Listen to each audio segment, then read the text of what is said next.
Welcome to episode 2 of Walks and Talks with Diego. This episode is all about Halloween safety for you and your dog.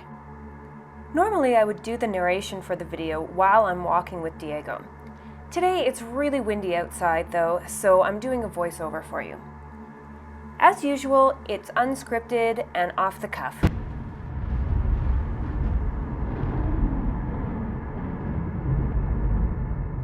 Anyone who knows me well knows I go all out at this time of year. That being said, it's important for me to consider what works well for Diego. One of the things you'll notice is that he is in costume. Now, when we're introducing a costume to our dogs, we've got to go slow. Pair that costume with food to help create a positive association with it. You can even start by just putting it on the floor and allowing them to sniff it and tossing them a few treats. From there, you can put the costume on and give them some treats while it is on them. If your dog is a bit unsure, you will need to break these steps down into more achievable bits. Things to keep in mind with dog costumes is that they can be hot. Make sure there's water available at all times.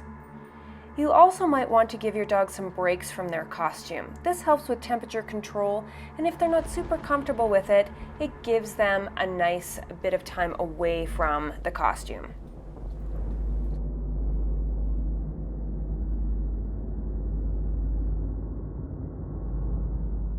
I've made some adjustments to Diego's costume so that it serves him better.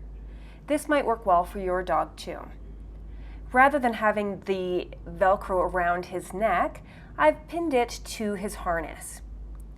I've also pinned the hood to the costume so that it's not flopping around and so that it's not over his head. That hood is super cute, but most dogs won't really enjoy the feeling of having it over top of them. So I've pinned it away so that we can still kind of see the face of the costume, but it's not bothering him. The only part of the costume that is really on him and not the harness is the belly strap.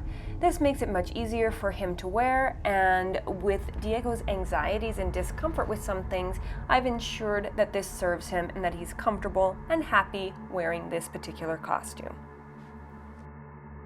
While we're talking about costumes, your dog might not be comfortable with your costume. You want to ensure that your dog has lots of opportunities to see your costume, check it out, and receive a lot of good treats around it.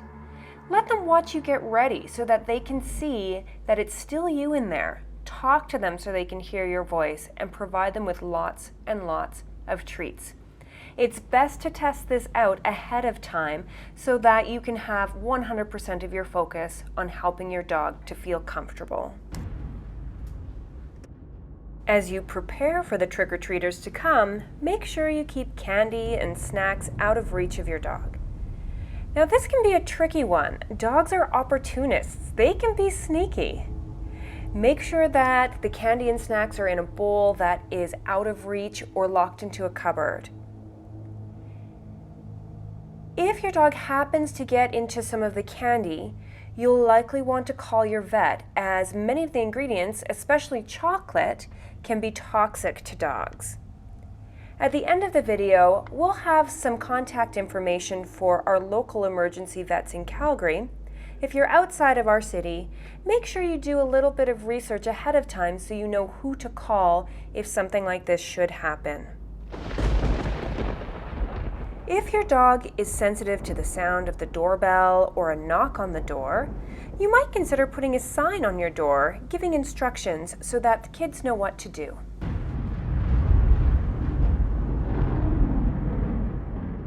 Trick-or-treaters can be overwhelming and scary for dogs.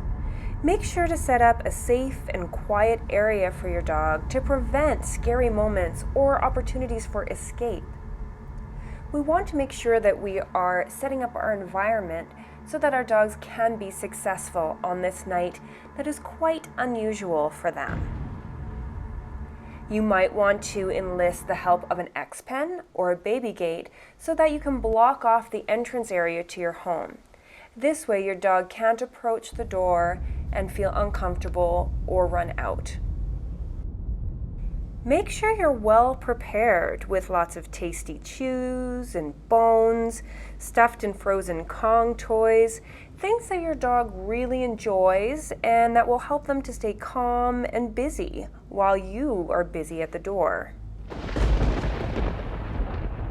If your dog is likely to be uncomfortable with the ringing of the doorbell, the knocks on the door, the calls of trick or treat, and the scary monsters outside, you might want to consider simply putting out a bowl or a box filled with candy and treats with a little sign asking kids to take 2.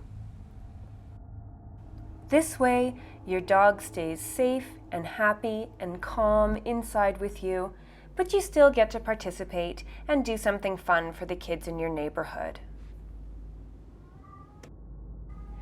The big question to ask is, does this serve my dog? Does this costume serve my dog? Does the trick-or-treaters serve my dog? If I want to take my dog out with us while we go trick-or-treating, does that serve my dog? We want to make sure the decisions we make are in our dog's best interest. No matter how cute the costume is, no matter how much fun we think it is to go around door to door, we want to make sure that our dogs are comfortable, calm, and happy with it as well. Happy Halloween from all of us at Dogwit.